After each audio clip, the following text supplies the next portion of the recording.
Hey everyone, it's Tasha D here, two-time Olympian and Olympic bronze medalist, and welcome to another amazing episode of Global Sports Channel's Sports Personality Spotlight.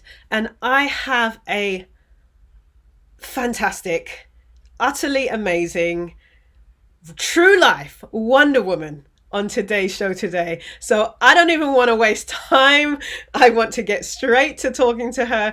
Ladies and gentlemen, please welcome the one and only Martina Kwan. Martina, welcome to the show. How are you? Where are you calling from?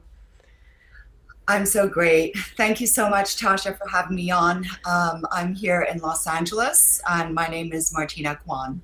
Amazing. Now, Martina, I don't call you Wonder Woman because I think you're some comic character from a book. I call you Wonder Woman because honestly, I wonder how you have achieved so much. I'm just gonna give the audience a little snippet of your accomplishments. This is just a little snippet, guys, right? So Martina is a champion mindset coach for female coaches 40 and above. She's a race car driver, war survivor. She's an amazing entrepreneur. She's successfully founded two award-winning businesses. I'm still reading the list. She's a speaker and transformational coach. She's won Emmy and Telly Awards for production management. She's got numerous furniture design awards. She's a championship Porsche 911 race car driver with the competitive Porsche owners. I say Porsche, by the way, I'm British. Club in Southern California. She's won three consecutive championships: 2017, 2018, 2019. She's fluent in English and German. I really appreciate the English part because I'm going to need that for the rest of the interview. She's a mother of two teenagers, and she's been on the cover of the Billionaire magazine and several other magazines. Martina, seriously, how how have you achieved such amazing stuff in your life? Is there something about your personality that drives you? It's just phenomenal. Well, first of all, I mean, look who's talking, right? I mean, two-time Olympian medalist. That in and of itself is incredible and Appreciate it. really admirable. And I think there are similar things in our minds that have to go on to become super successful, to achieve things in life. It takes a certain personality. It takes a Absolutely. competitive spirit. It takes hard work and not giving up and Absolutely. really, really wanting it and focusing on driving yourself there. Right, right, absolutely. Now, you had a very colorful upbringing. Talk about some of those influences. I know you grew up in various countries, you had parents from different backgrounds. For those who don't know you, like I've known you because I've been I've been stalking you, right? Tell us about how those influences have shaped you. Like, what was it like growing up in those different areas, and where were you? Tell the audience where you were, where you grew up. So I was born in Hong Kong, and my dad is Chinese from Hong Kong, and my mom's German, and they met in England when he went to Cambridge, and she was an au pair girl. So we were born in Hong Kong, and it's not always easy being Eurasian, being of two different backgrounds and cultures, and not feeling at home necessarily in either one. But it was actually a wonderful experience growing up in Hong Kong because there were other expats and there were other Eurasians. I haven't met as many Eurasians as I did in Hong Kong. And some of my best friends were, half Swiss and half Chinese and of international backgrounds. So that was actually really nice. We ended up moving to Beirut. My stepfather is Lebanese, and so we moved to Beirut in 1974 when I was 8. And at first, it was an incredible experience. Just, it's a beautiful, or was a beautiful country located in the Mediterranean, really temperate climate. 1 hour to skiing, and you have the Mediterranean there. It was really known as the Paris of the Middle East. And it was wonderful living there until the Civil War started at the end of 1974. So, we weren't able to go to school anymore through the different neighborhoods. And so we ended up having to pick up our homework at the German embassy. And my older sister and I became really good roller skaters, and we would roller skate down to the embassy and pick up our homework. And we would climb trees. And, actually, we ended up collecting quite a collection of empty bullet shells and bomb shrapnels from the war. So Wow. everything was kind of normal during the day, but when day turned to night, that's when things changed. That's Right. when about 25,000 fighters descended upon our neighborhoods and would fire off machine guns and rockets from the back of their flatbed trucks. And we lived on the ground floor in the Ras Beirut area. And all our neighbors would come down to our corridor, and we would sit huddled over there just waiting to see what would happen, after the bomb sirens went off, and really wondering if we were going to be the next ones to die. So it was quite traumatic. I remember crawling into my sister's bed every night just to for comfort. And but again, during the day, it was okay. And one thing about my family is that we tended to sweep things under the rug.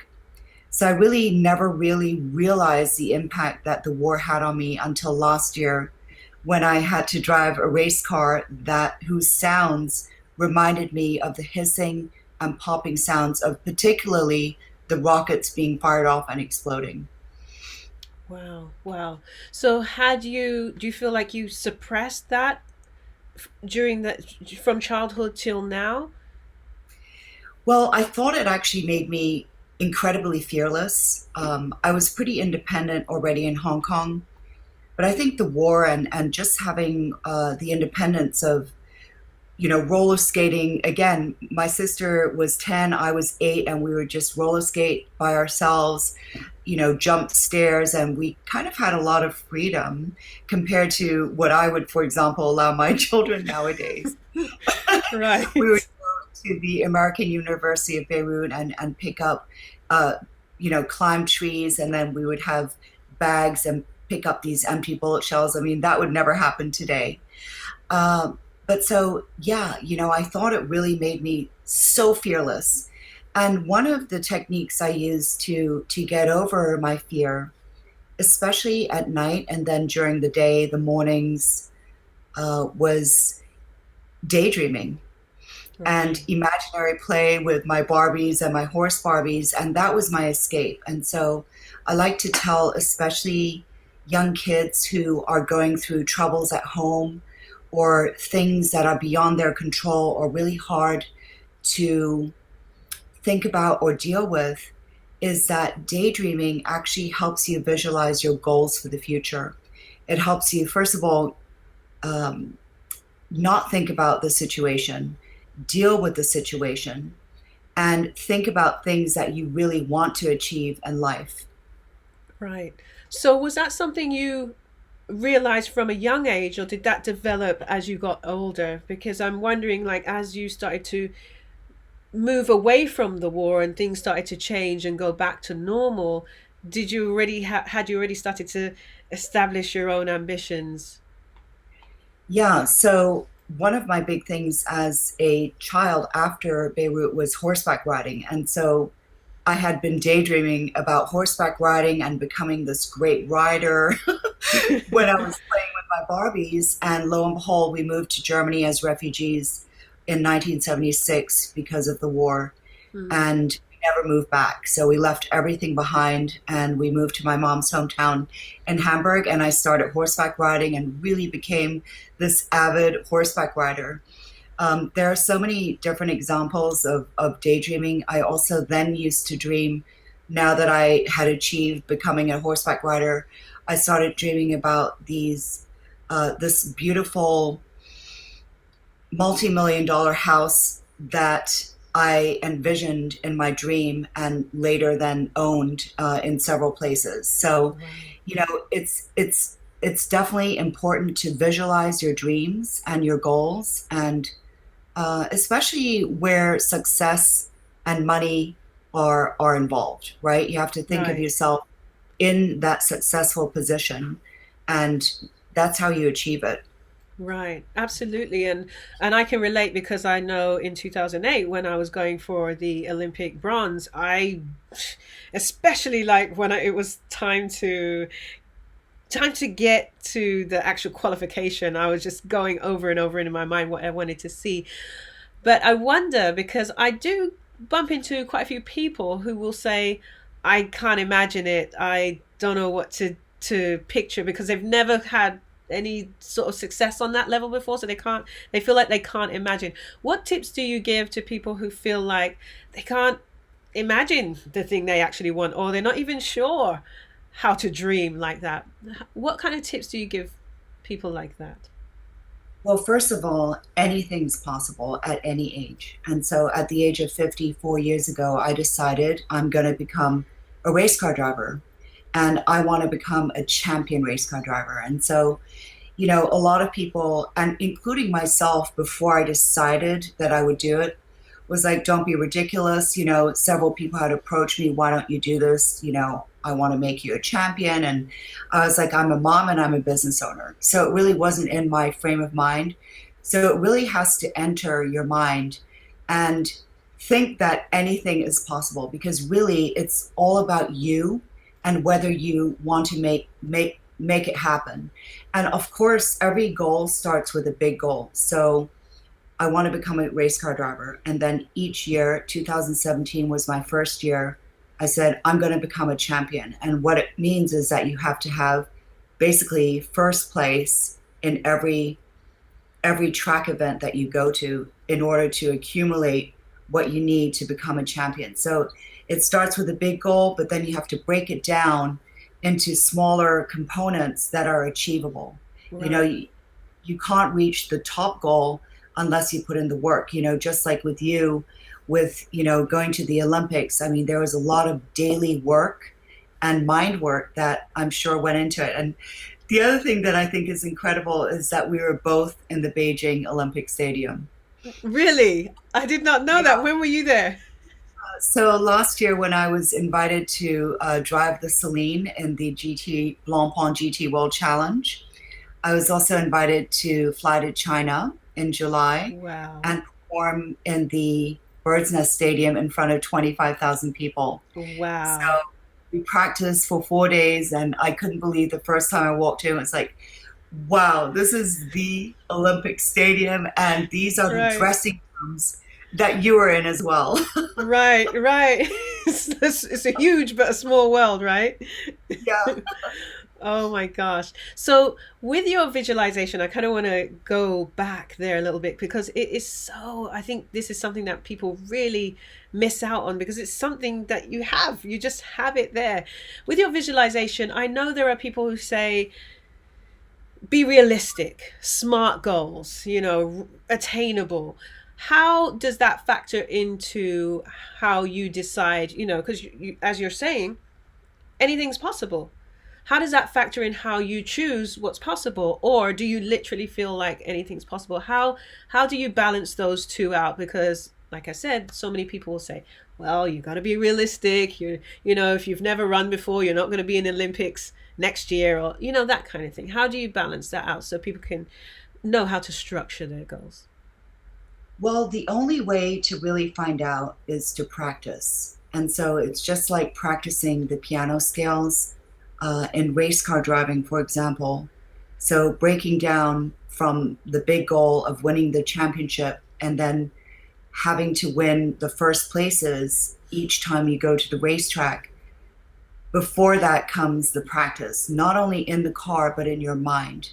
And I'm Right. sure you did the same thing where in race car driving, you drive the track in your mind over and over again because it's basically like doing it in real life. So you're really envisioning yourself in that situation and driving faster and doing the corners better and braking later and throttling sooner, all the things that it takes to become faster. It's really about running that through your mind and never getting tired of it. I mean, I think the other thing is you have to be willing to be consumed consumed by it. Right. Because if you want to be successful, you have to laser focus on whatever that success is. You have to focus, almost have blinders on like a horse, and focus on that success and not let yourself be distracted by, a lot of people are distracted by psychological things, Hmm. looking at what the competitors are doing. You really have to block it out and sort of, talk to the hand. Right. Right, absolutely. So with with that, how, and I've look at your life and I see you've done so many things. How have you then balanced having blinders but also being a mother at the same time? How do you, it's a really tough balance. I have a 16-year-old, so tell us how you've managed to mother two teenagers and accomplish so much. Mhm. Well, the weekends that I've gone to the track, I have a custody arrangement with my ex-husband whereby they're with their father one week and they're with Right. me. So Great. the week that they're with me, I don't go to the track and I'm here 100%. And I think that's necessary because I have gone to the track and a couple of times when they were my responsibility, and I really couldn't give it my all because I had to make sure that I got home safely.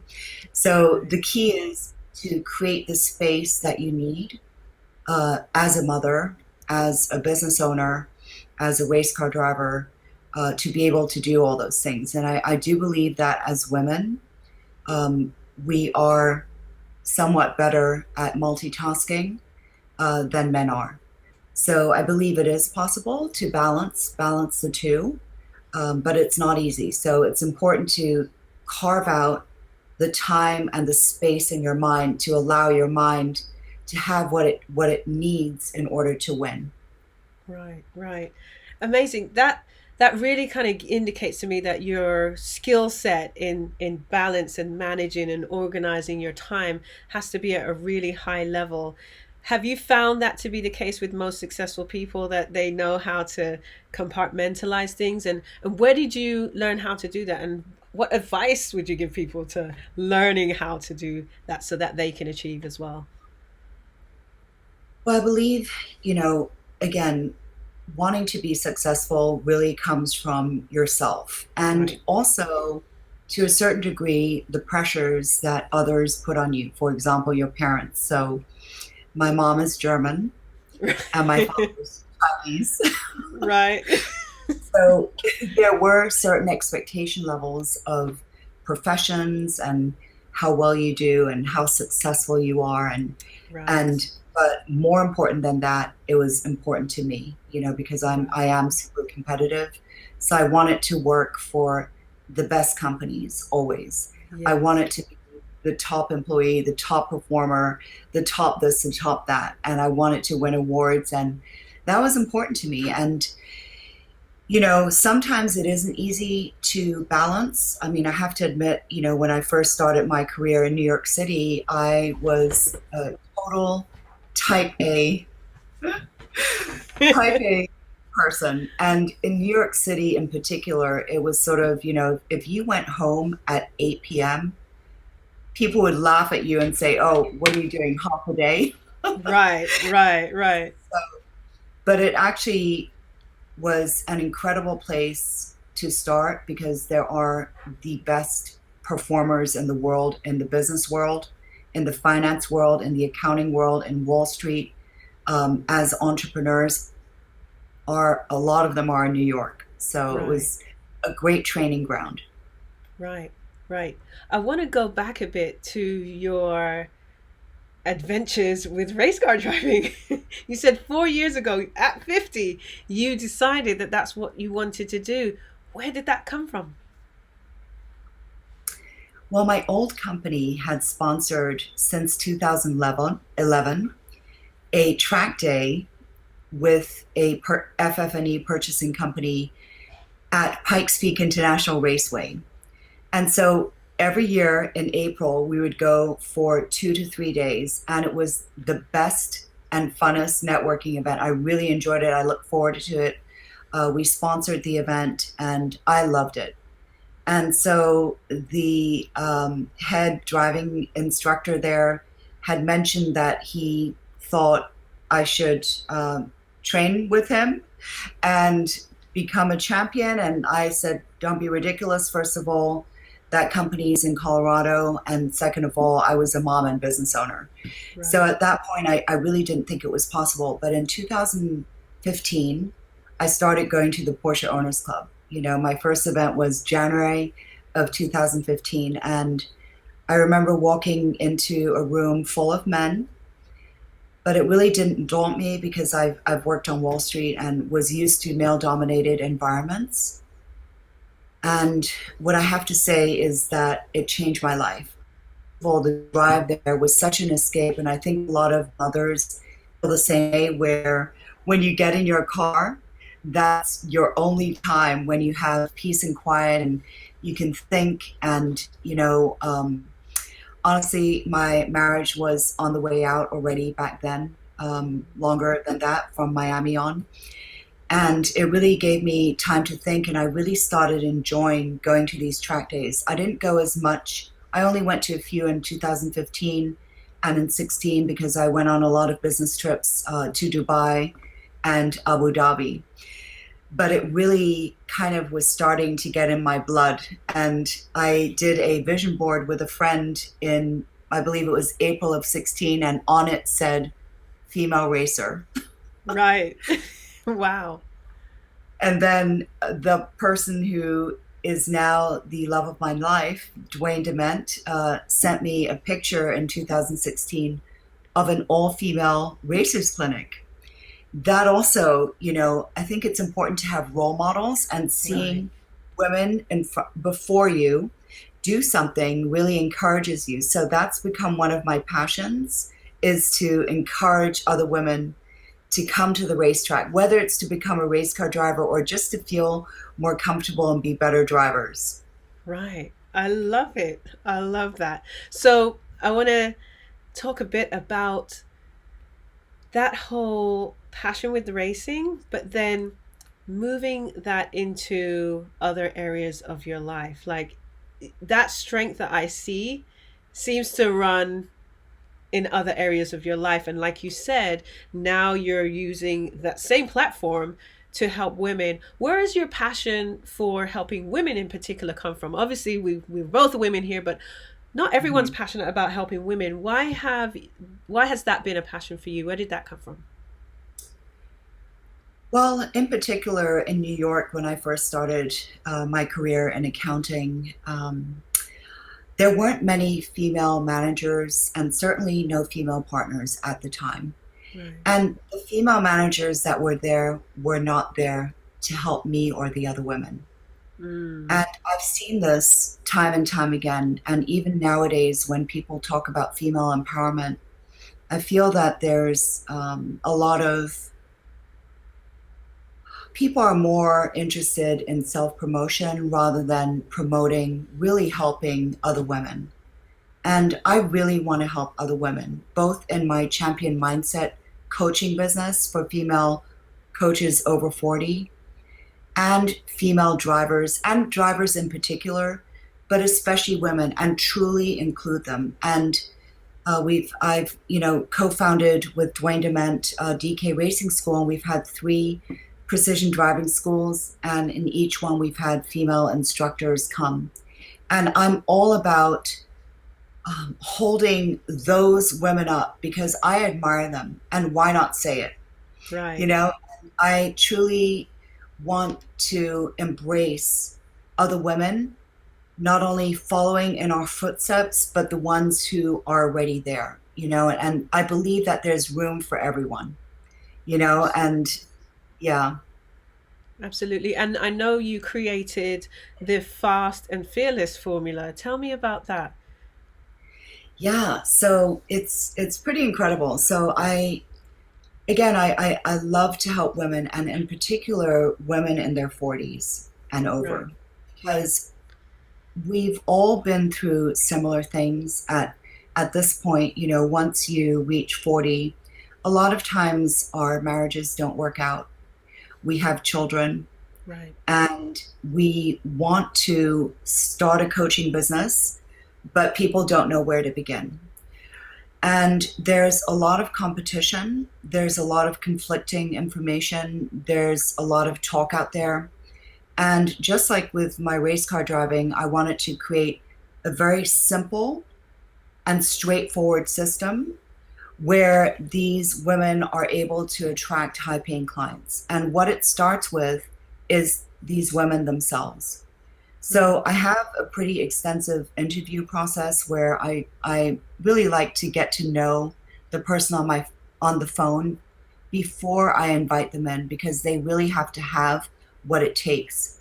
And I'm here to help pull out the best of the person and help them really package it in a way where it really differentiates themselves from the competition.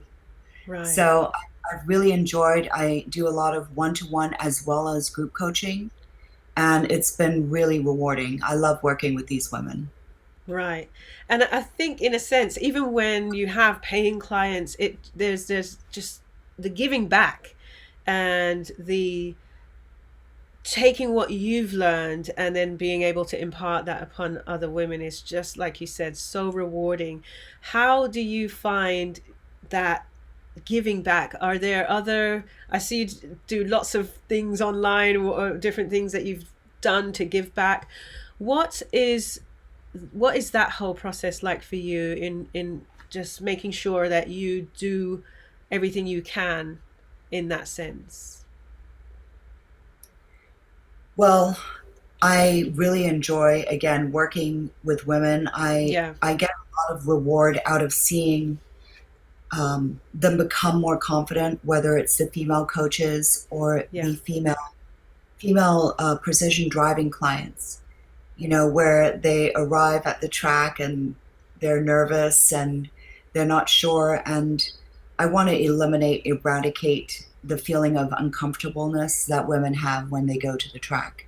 Right. Um, Right.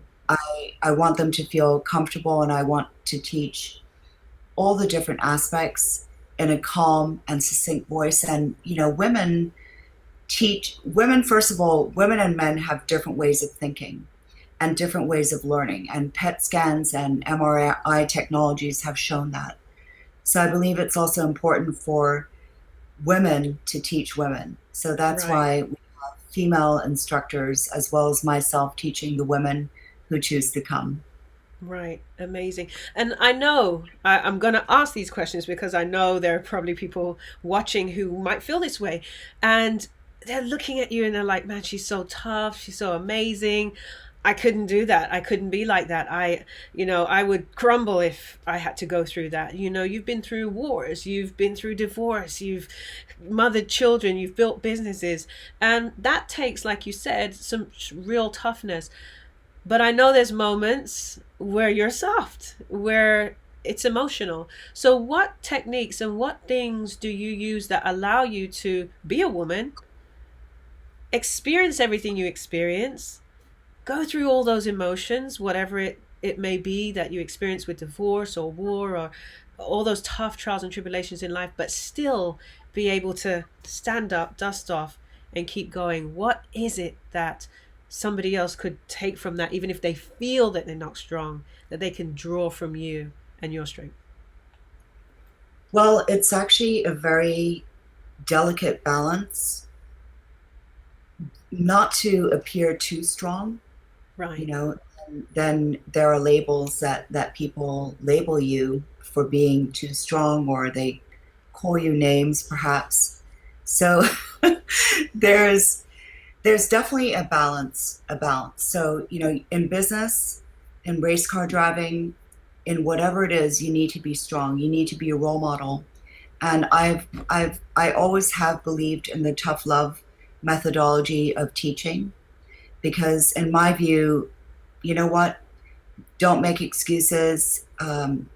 Don't be a slacker. You know, either you're going to achieve or you're not going to achieve.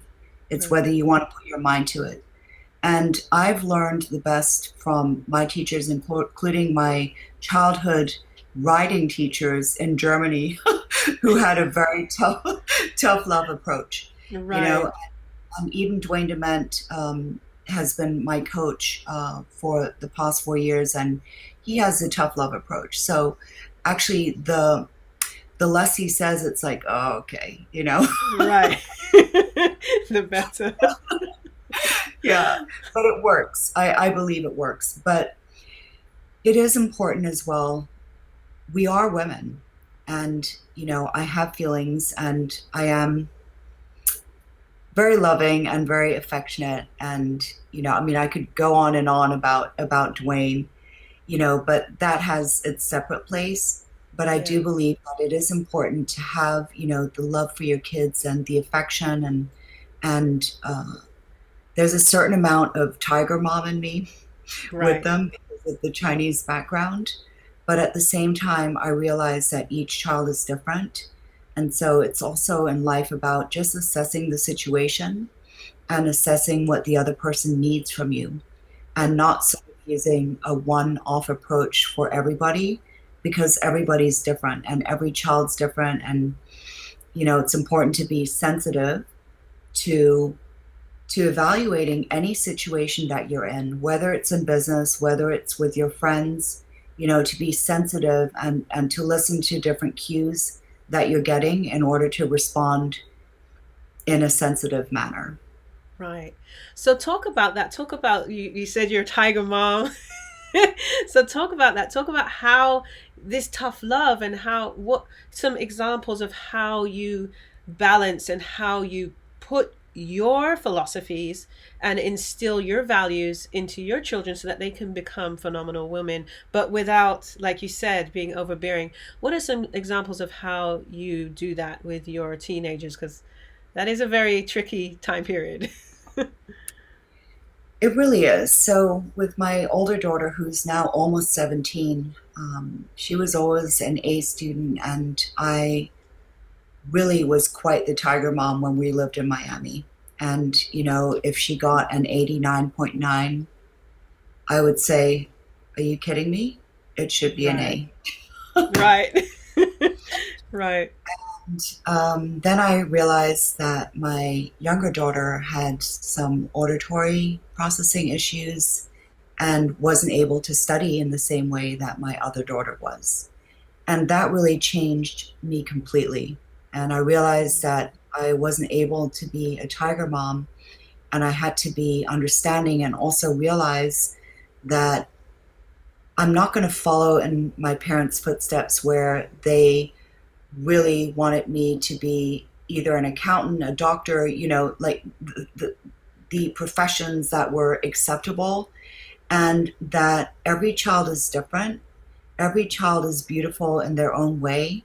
And I want to encourage each of my daughters in different ways to be whoever they want to be, and showing them through my own example that it's possible to achieve anything. Right. So yeah, they actually they love the fact that I'm a race car driver. I And, love it. they really always wanted me to pick them up from school when they still had non-Zoom school with Right. my GT3 RS, and I bet you can pick me up too. Oh, that's wonderful. So I want to kind of go back to that race car driving actually, and take us on the journey from the day you decide to, I mean, you go out there and you immediately start becoming a championship driver year after year. What was that process like from, okay, this is what I want to do, and everything it entails? Because I remember watching a documentary about Lewis Hamilton and I had no idea the type of fitness and mindset that you really had to have to drive. So tell me about that journey from decision to champion. well, to me, there is no other option than success. So once I set my mind to becoming a champion race car driver, a race car driver number one, and a champion, there was no going back. So there was a switch that went off in my mind, because the few track days that I did before, I really wasn't giving it anything. I was just going, having fun. I was worried about my car. My car meant everything to me. It accompanied me on my journey to divorce. And when I decided to become a race car driver on an Arabian horse, in the Dubai desert, I named my 911 fire horse. Right. And so what it meant is I committed to going to the track at least 12 times a year, if not more. I found any and all track days that I could go and attend. I started buying tires that were faster. I started thinking about modifying my car. I visualized, I watched videos, and part of starting DK Racing School with Dwayne is to really simplify the process, of what I went through instead of giving people shortcuts. So, yeah, so one of the main things was I became ready to let my car go in case I crashed. Right. I would be completely fine with it being totaled because that's what it takes in order to really drive yourself to the limit. So you have to be able to let go of it as an emotional object Mm. and just view it as a vehicle. And Right. so again, because I'm very competitive, I was like, okay, first place, track record, track record. It was sort of this mantra that I had, and the visualization, of course, and Right. really going over things in my mind the whole year until it accumulated to the first championship. Same thing, second year. And the third year, I was then the third year champion, but also drove semi professionally for Celine. Wow. That's phenomenal. So, is it just the driving, or is there more different types of training? Do you have to run? Do you have to lift weights? What are the other things that are part of your schedule as a professional driver? Well, it's supposed to be working out, right? Right.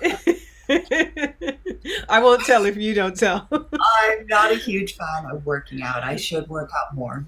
Um, Right. and Right. and so also, there's a big difference between Formula One, which has incredible G forces, so much Of so that course. Yeah.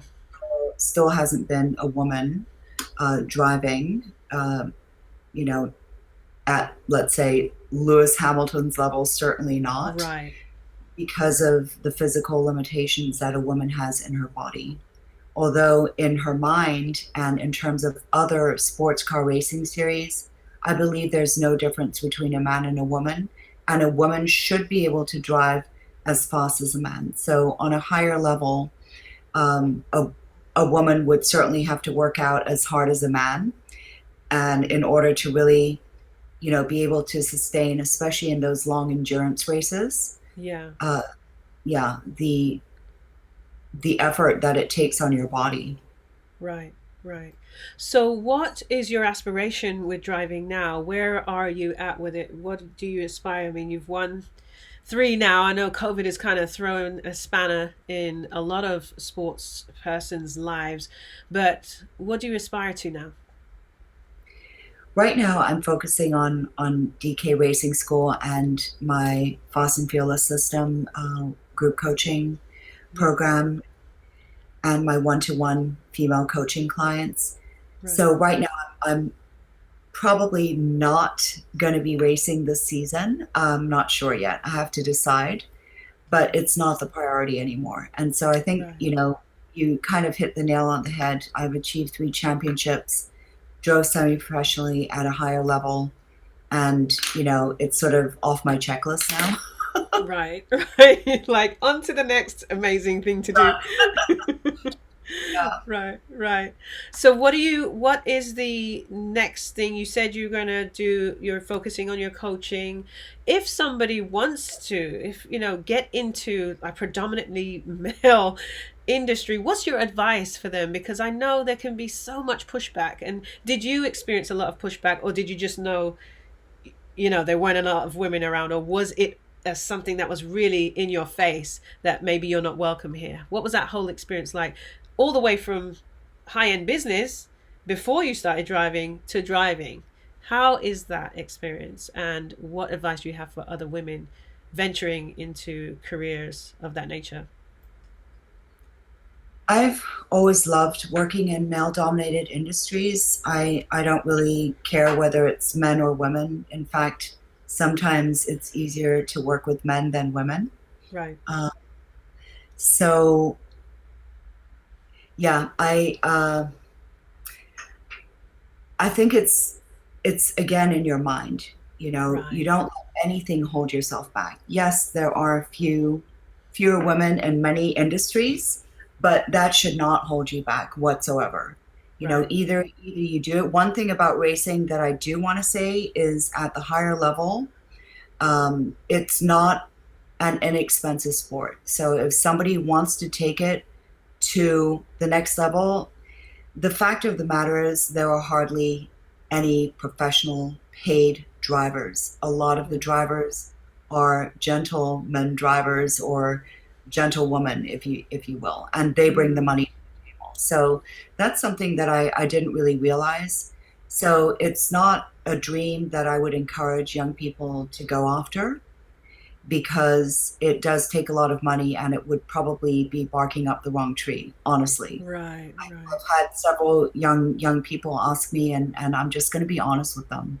You know, if your family or if you can't bring money to the table, then it's probably best to shelf the idea. Right, right. Absolutely. So I would want to ask you, what one moment in your life do you think taught you the most and has allowed you to really achieve these accomplishments? If you could pick one moment, what would it be?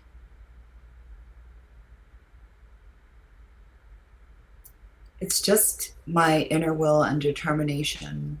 Right, I'm pretty right. stubborn, and I was not a good loser at board games when I was a child. So it was in your blood. It was in my blood. Right, Win, winning. Being successful was really important to me always. right. Absolutely. And of all the accomplishments you've had, because like you said, like I said earlier, you've produced award-winning shows, you've produced award-winning companies and furniture. What's been your most treasured accomplishment? Gosh, aside from having two beautiful daughters, Yes, of course. I think the three championships were the biggest accomplishment. In the same car, modified the car every year, so it wasn't a different car, it wasn't a better car, it was just one car throughout. That was probably the biggest accomplishment. And it also was the biggest accomplishment because I see myself now and other people and children and girls and boys see me as a role model. So I think Right, that's part of it being one of the biggest accomplishments, just like you as an Olympian, a two-time Olympian. That's something that people look up to, you know, right. and people need that. They need to see other people succeed, and especially little girls and women need to see other women succeed. And in my Absolutely. case, 50, other people need to see that anything's possible, whether you um, no matter what age you are, whether you've gone through a divorce, that it's you can pick yourself up and you can just, you know, walk away and be done with it and move on to great things. Right, absolutely. And I think that's really important message at this time in society, because there's a lot of people struggling with newness, with a completely different life than they had planned.